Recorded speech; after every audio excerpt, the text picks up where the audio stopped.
Yeah, seems to be.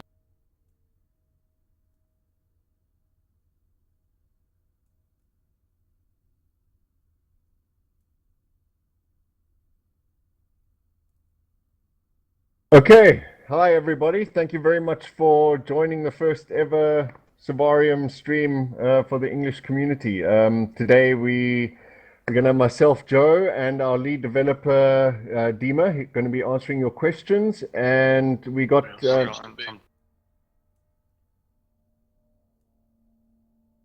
We've got a few guys from the community. We've got s.t.a.l.k.e.r, who was highly nominated, something...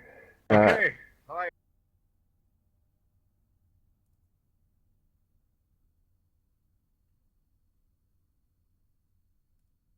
We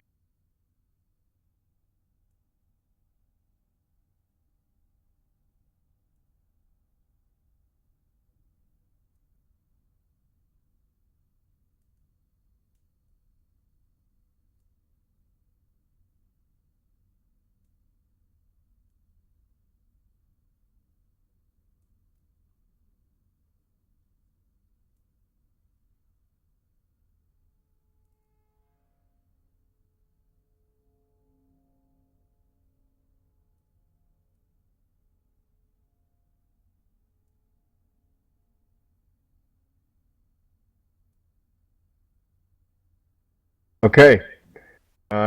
Sorry, seems to be a little bit of technical issues. Right.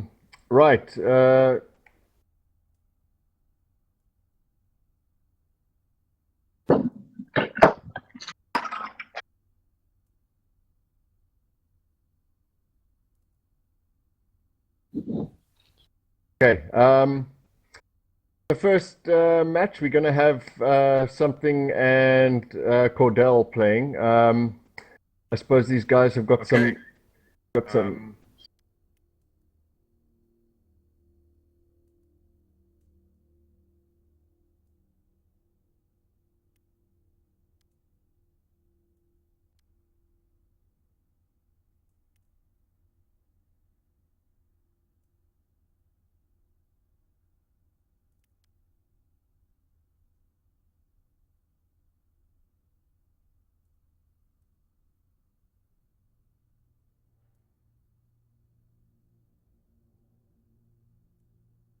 Okay, guys. You have a few questions for us to answer. You want to go ahead and you can decide which one of you wants to ask one first.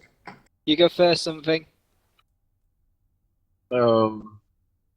With these selected questions, yeah. Yes. Okay. Yeah. Question. What do you prefer, the old anomalies or the new ones? We'll be able to see the return of the harmful old anomalies, like electricity anomaly in the radar or the gas anomaly in the basement of school, or is the current situation permanent? Hey everybody, I'm a lead developer, not a game designer, so it's not probably my area. Okay, I can on that, Dima, if you want. No, I can tell you my personal view. So I must say I like the old anomalies and the new ones, and probably the mix of both of them would be the best decision. Okay. In terms of sort of game design, we are certainly not satisfied with how the new anomalies look and how they work. We're certainly going to increase our efforts to improving their functionality in the game. Although the old ones look great in terms of gameplay, effect in what anomalies are meant to be in Survarium in the game designer's sort of vision. For the moment, in terms of aesthetics, most of them are present without causing damage, but we're certainly going to do quite a big overhaul in terms of how artifacts work, and certainly the appearance and the dynamic side of the anomalies.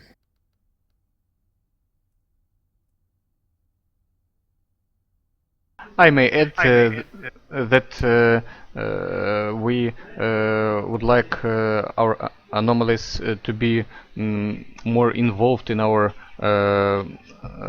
world. So it's not just some volume in which a player receives damage. It should affect environment, buildings, and so on. So we now deciding what type of effect our anomalies should have on our world. And we haven't decided yet, so it's not the final version of our anomalies. We may change them in future. Okay. But is there a possible that the anomalies will appear where they should, like the flower would be on the grass, and this cement block kind of thing would be in some building? Yeah, do you mean not appearing sort of floating in the air? Yeah, that also, because with the new skill, this where everyone can, like, the anomaly sense thing, anomalies maybe should be a little more like not so visible, but Yes, well, that's the whole point of working on the way they appear. We, as I said just now, they're certainly not functioning or fitting into the environment the way that we want them to. So we are going to work on overhauling them, and the same goes with the artifacts. Well, we tried to make our anomalies in such a way because we wouldn't like players to die and they don't know why. They have no reason why I'm dead, and that's why our anomalies are. You may see them from the quite a long distance. We may change this, of course, because but we should decide how we should inform a player about the cause of their death. Okay, Cordell, you got anything? Yeah, are you planning on using the PTSs more often? At the moment, we only use them for about 1 to 2 weeks for the new update and nothing else. Wouldn't it be a good idea to test smaller things as experiments? Well, for this we need to make quite stable builds more often, and it's first of all an organizational question, and if we can match this space, we may upload new versions on PTS more often. Yeah, one of the main things is it doesn't really make sense for us to split players between the main servers and the PTS, which are in a sense basically running the same version, bar massive updates, which is why the PTS testing remains a very sort of brief thing. And in terms of a technical test, if everything works in basic functionality, then it's okay to move to the main servers and get more people testing it. Yeah. At the moment, character skills allow players to customize their characters, but also gives players with a very high levels very significant advantage over the players with the lower levels. Do you have any plans to balance that and prevent people from being a jack of all trades, basically? Dima, you want to answer that, or? Well, this is a question of balance. jack of all trades, it's not our aim, and of course we need to balance player skills and weapon and equipment in such a way that there should no be players which cannot be killed, and with huge difference in level in a single match. Yeah, at the moment, the skills, the weapons and equipment matter more than the characteristics in the specific skill tree. So even if you play against a more advanced character, as in one that has more skills or skill points administered, it's more down to the player's actual real-life skill than a matter of points at the moment. But as Dima said, it's certainly a work in progress in terms.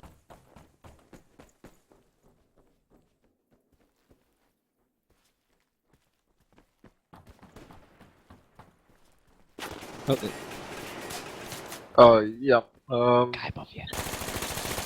I have one more. Now, the number of the content updates will change. Can we expect more events to keep us busy while you're creating the new updates?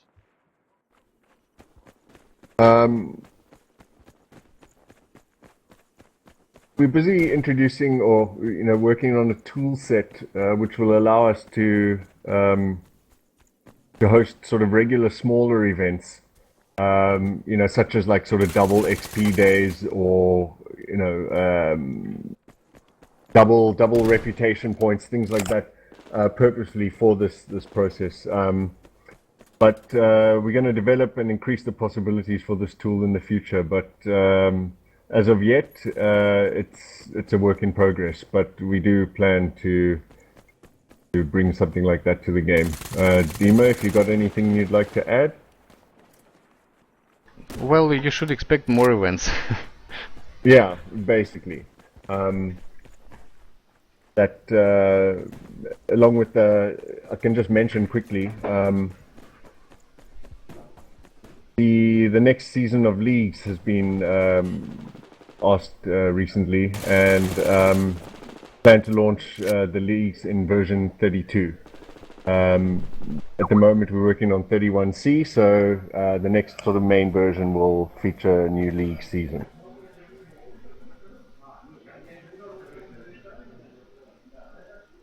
Okay, I've been given a few questions from the guys live on YouTube that are watching. Dima, maybe you can answer this one. When implementing new weapons or gear, do you have a formula in mind so that they won't be overpowered or have to be reduced in power later on?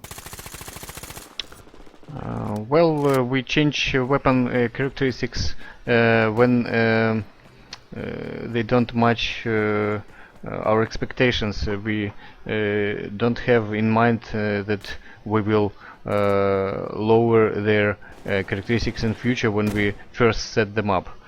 So we have large tables with factors, different factors, and we try to balance on new weapons on the appropriate levels to match our expectations on why we add them to the game.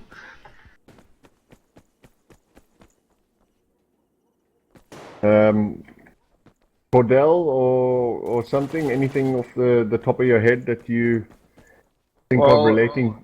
I had one question about regarding the new renderer that is being built. About it in the old days, let's say like that. There were some very nice visual effects in the game with the lighting and all that. Will the new renderer will be able to bring those effects back to the game? the first reason we started to write new render was our performance issues. And that's why we first tried not to enhance our current render, but to make it faster. So, taking this in mind, we started to create our renderer, and the first version of it will be for the lowest possible characteristics. So it will be the fastest render we can give to the players. Later on, when we this version of render will be stable enough, we will add the feature our current renderer support, and with time our new render become fully functional render, which will give probably not the worse and even better graphics quality than the current renderer can do. Okay. Does that satisfy you? Yeah, it does. I see your guys' match is finished. Thank you very much for playing with Dima. That's, we really appreciate you guys taking out your own personal time. You're welcome to stay and keep chatting with us, or you can log off and watch the stream yourself. Dima, we're going to invite s.t.a.l.k.e.r and Shadow Warrior to your next match, and they've got a bunch of questions themselves, and we'll see what else comes out of the community. Hello everybody. Hi, how are you? Hi Dima. Hello Joe. Hi everybody. s.t.a.l.k.e.r, are you alive? Yep, I'm here. Hello. Okay, excellent.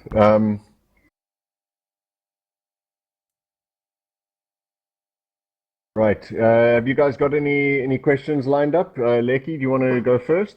Yep. Okay, this is a question from the community. Are you able to share any details or explain what the benefit is of the upcoming character control? Well, yes, I can explain. Now we have several situations in which game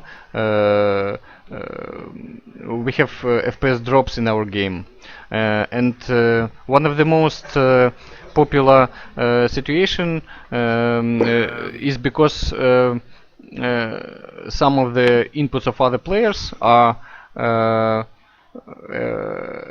arrived to the player's computer and they travel for too long, and that's why this player needs to seek in the past and apply these inputs in the appropriate time, and then move the whole game world to the current time. And the most performance consuming part in this operation is character controllers. So we optimize them in such a way that they will consume much less CPU as possible, and that's why after adding these controls into the game, we hope that game will not drop FPS on the maps like Tarakanovsky Fort and others in which situation with FPS drops is the most popular. This is the first reason. The second reason why we started to create new character controllers is because we would like to make players' movements more smooth, without situations when you suddenly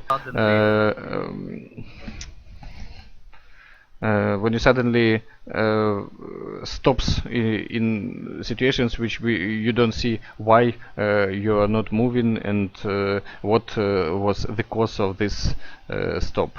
And that's why we change our mind in the way our controllers work, and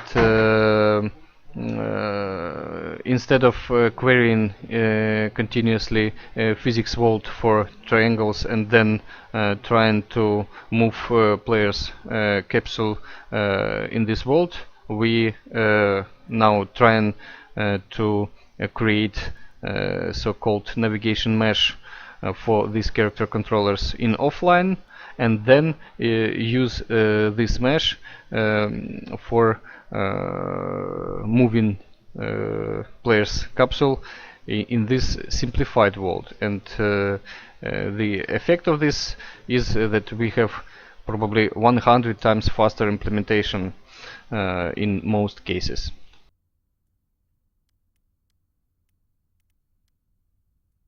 Cool, thank you.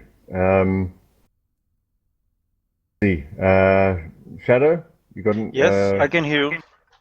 okay? So should I put question? Yeah, go ahead. if So you got my something. question is, how much progress you made with the new render, and what possibilities does the new render offer, and in what way is it better than the older one? Well, we implemented the deferred render, deferred part of the render. We implemented software, not software, sorry, forward rendering part. Now we are working with the decals and camouflage baking, because we need to move this operation from the old renderer to the new one. Then we need to do some stages. For example, atmosphere, I mean sky, and atmospherical effects. Some post-process stages, and probably that's all. And we may show these results to our artists and decide with them what we need to enhance to make this the lowest possible specs renderer to arrive in the upcoming patch. So in what way it is better? Well, we significantly reduced our G buffer, which is used by almost all of the stages of the renderer. Old renderer stores data in a very uncompressed format in this G buffer, and this is very bad for integrated video cards, which have problems with bandwidth, and that's why we optimized our G buffer to make it as little as possible. Of course, this goes with some graphical not artifacts, but some graphical quality. But I remind once again that this is the lowest possible specifications renderer. So the first implementation will use as our gbuffer for this version will be as little as possible. For the next versions we use doubled size gbuffer, but it will be smaller than our current renderer use. And the benefits of this, it is just one point, but I would like to go into details with it, because if we aim to get 60 frames per second on the integrated Intel HD 4000 video card, we need to make such decisions, and we need to rebuild our renderer from scratch, from the most from the basis. So Cool, thank you. Deki, you've got something you want to ask? Yep, it's another question. What are you thinking about the hip fire being more effective than aim down the sights at close range fights? Will you reevaluate that? Well, personally, I think that hipfire should be with less dispersion than in the current balance, but we are rebalancing now all our weapons to match its levels and to match some players' expectations, and that's why personally I think that yes, hipfire should be better than in current situation, because I don't use hipfire at all.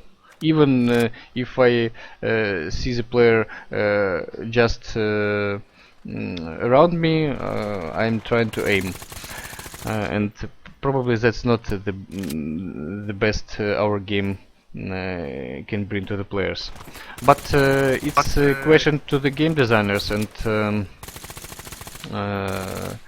how they balance. I don't know actually. Well, I agree, to be honest. I mean, hipfire should be more effective at close range, so... Yes, hipfire should be used effectively for close range. Now this is not the case. I still think it's still beneficial to do when you're up close. I hit fire all the time when they're up close. It works pretty well. I don't think that should be changed. I think that's good. I think the main issue is that some people believe it's too accurate over a great distance. Dima, would we change the dispersion over long distance for the hipfire so that people can't get headshots from 20 meters away? No, I don't think so. So you think it will remain the way it is, but better for close range? Yes. Okay. Shadow, you got another question? Hold on, give me a second. I'm in action. But I have it. Can you hear me? So, can we expect any diagnostic tool for a game that's altogether lacks automatically? Maybe we'll run some tests to help devs in debugging. Well, we have some functionality right now. It is called the game's journal, but this journal writes something into the file, and this file you can send to the developers, and we can play this journal again on our machines and to see what kind of issues you may experience. But this journal could be enhanced in a way that it will record more information about, for example, network conditions, which is now they are not written into the journal, and probably more about other threats than the game threat. But I don't expect to have another radically another functionality than this journal. All right.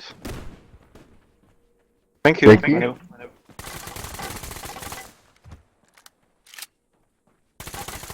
Becky around? Yep. Got a few questions? Yep. I'm going to ask about replays. I mean, how the server-side replays, will they be getting more attention to like fix the major bugs that are like crashing on death or not able to control a player while they're alive, things like that? Well, we need to fix these issues, of course, but sometimes we don't have enough resources for this. So that's why when we have more resources, we should pay more attention to replace, probably first of all to replace, because this became a tool for catching cheaters, for and for other issues, and our support use this replace as well. Cool, thank you. I just got a quick question taken from the YouTube channel, Dima. Sorry, let me just bring it up. Can I have one? Hello. Yeah, sure, go ahead. I want to ask what the situation about storm. You know that or war for territories. Okay, Dima. I'm waiting a long time for storm when coming. Storm, you know. Yes, everyone's been waiting a long time. I assume that's got a lot to do with the new renderer, Dima. Well, yes, we have tasks, which I explained in detail, like renderer, character controller, new network synchronization, and so right now we don't have time for storm and territories war, but I expect that we will have this time in the future, because the issues I described, they're not. We don't have a lot of issues in our list, and so the next will be, I think, some major features like storm, but war for territories is even bigger feature. We need to design it first, because it's we have it like a concept which we like very much, but we need to think in details how will we implement it. Okay, thank you. Thank you for your answer.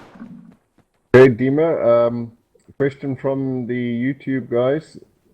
What is the current situation with the weapon attachment and modification system? Well, we are developing this system, and now we are investigating the impact of these attachments to the game. So how should be they attached, what kind of attachments, how should we change our models to be able to apply these attachments to different weapons and so on. So we are developing it right now. Thank you. I've got another one. Okay, well that's more a question I can answer, which is when can we expect articles or videos on what we're currently working on?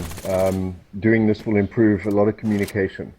Our answer: we plan to film a new developer diary video in the coming weeks, as well as previously published some more text-based diaries as well. In terms of communication, we do want to keep being very open and even improve much as we can. So we always appreciate feedback and constant dialogue with our community. I think Leki's got some more questions. Yeah. I'm just wondering if you can say a bit more on that, like how the netcode works, like what kind of tick rates the servers have in comparison to other games, maybe, or maybe explain a little bit the technical details of how that side of the game works. Well, yes, I can explain some details. So the network code works as follows: the following. Client and server computes the same game, given the same information, they should have the same result.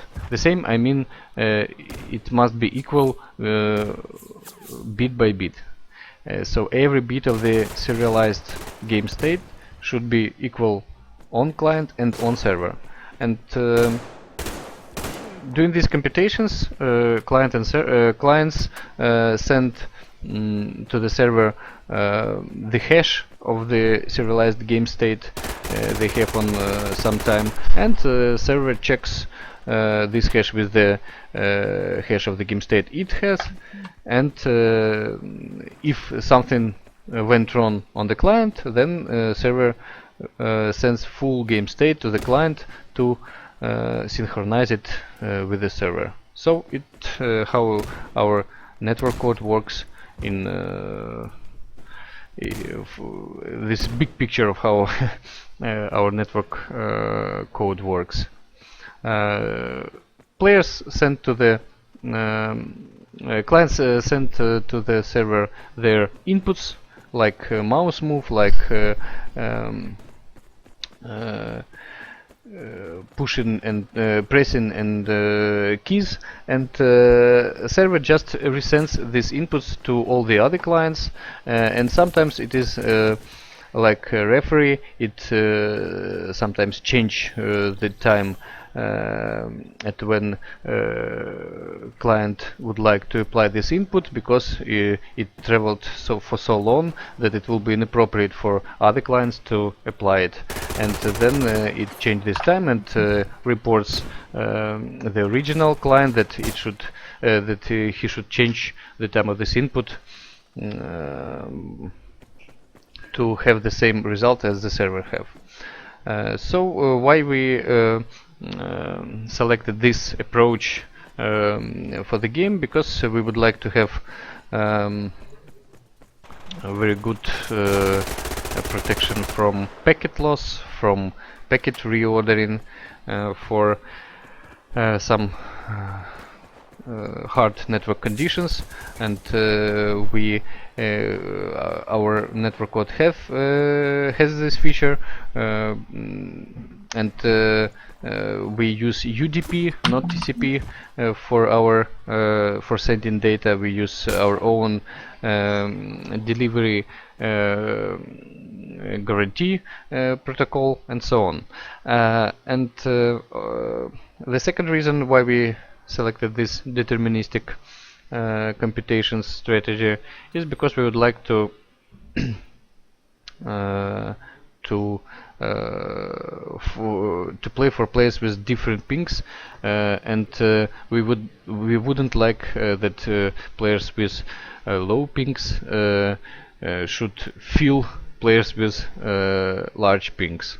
That's why we implemented so-called travel in future strategy. This strategy means that the game time on server and client at one real-time moment is different, and this difference is the half of the ping from the client to the server.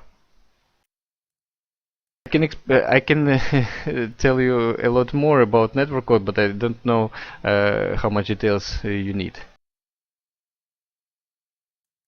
Yeah, well, that was good. I mean, I've been reading some of the Russian forum about how it works a bit, but Google Translate isn't too good. So, I do have another question from a community. Will you ever attach a cheater tag to player IP accounts? It would be a benefit to the community to know which accounts are being re-registered after being banned for a cheat, so we know to watch out for them in the future. This can appear in-game as a unique clan tag or even a coloured name. Well, actually, I don't know how to do this, because we can't ban by IP address, since sometimes player plays after the NAT, it's natural network address translation, and this means that several players can be seen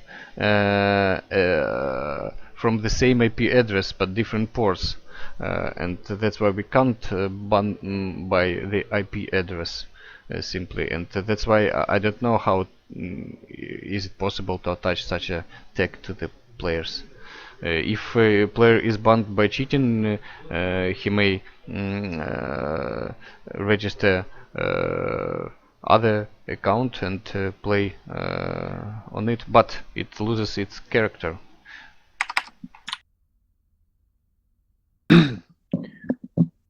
Dima, can you give a little bit more insight into the current anti-cheat auto detection, but and where we plan to go with it in the future? Well, we have tasks in the backlog with the anti-cheat, but it is not scheduled on the upcoming 0.32 patch. Well, the situation with the anti-cheat solution is the following. First of all, there are two sides of the anti-cheat: client and server side. Client side, like Valve anti-cheat, like Punkbuster, works the following. They just works like antivirus and checks all the running processes with the list of signatures of the known cheat programs. And if it finds such a process in the memory, then it notifies server, and server bans the player. What is pros with this solution? This solution may ban a player immediately after using a well-known cheat. The cons is that if cheat is not known, it's private cheat or just written cheat, then it can't be detected by such a system. The second type of anti-cheat systems is server-side systems. Sorry. They propose some artificial intelligence approaches to detecting cheaters. The approaches we use, we have only a server-side solution, and we plan to use some well-known client-side anti-cheat solution, but there are some politics about this because client-side anti-cheat solutions don't like free-to-play games. About server-side, about our server-side anti-cheat solution, we implemented a system which detects situations in which one player aims at the other players, but it can't see it. And during the match, this system records these situations, and after the match, these moments in time are checked by the artificial vision, and if this vision really don't see this player, then this information is sent to our support with the link to the replay, time, and player to see. And we checked this solution on actually on a single replay by which one of the cheaters was banned, and it detects this cheater, but it has also so-called false positives when it detected not the cheaters by because they saw they aimed at the enemy and they can't see them, and this was on the the situation where when player just look at the site where most of the respawn points are located of the opposite team. Cool, thank you. Okay, everyone, we are running short of time, so we got time for two more questions. So I'll reach out to Shadow first and see if he's got anything he wants to add. I think I have one last. I think we also all miss some ranking charts for players, clans, ATC. Are there any news about it? Will you implement back all ranking chart where we can, see how it goes for everybody, for each of us? Yes, we have this ranking, but it is not visualized. We use this ranking for matchmaking. When the league season is open, we have league rankings, but when the league season is over, we have hidden ranking, which, as I said, is called for matchmaking. We may visualize it, we may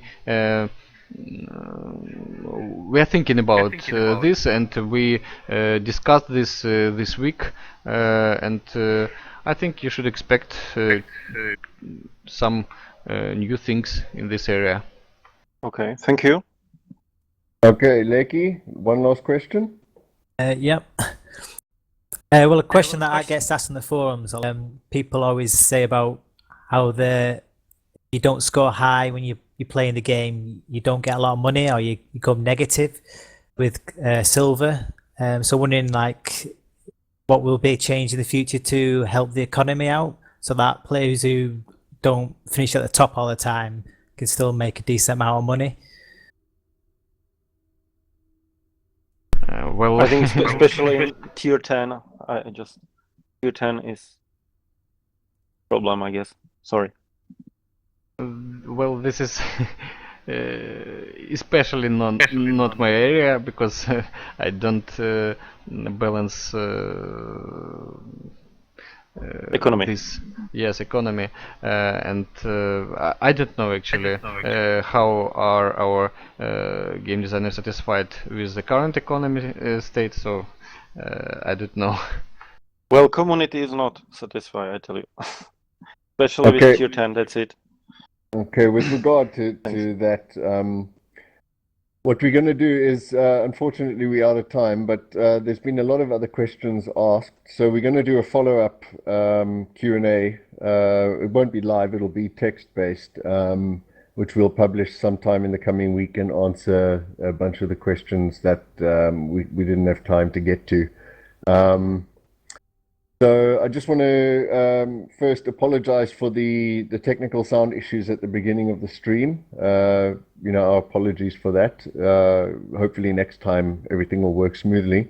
And I want to say thank you to Dima for taking time out of his own personal schedule to chat to everyone. And of course, the community and Leki, Shadow. Thank you for having me. Thank you. Yeah. And what is it, Cordell as well. Thank you guys very much. We really appreciate it. Thanks. Yep, cheers. It was interesting to chat with you. Thanks, Dima. Goodbye, everybody. Bye. Bye. Bye.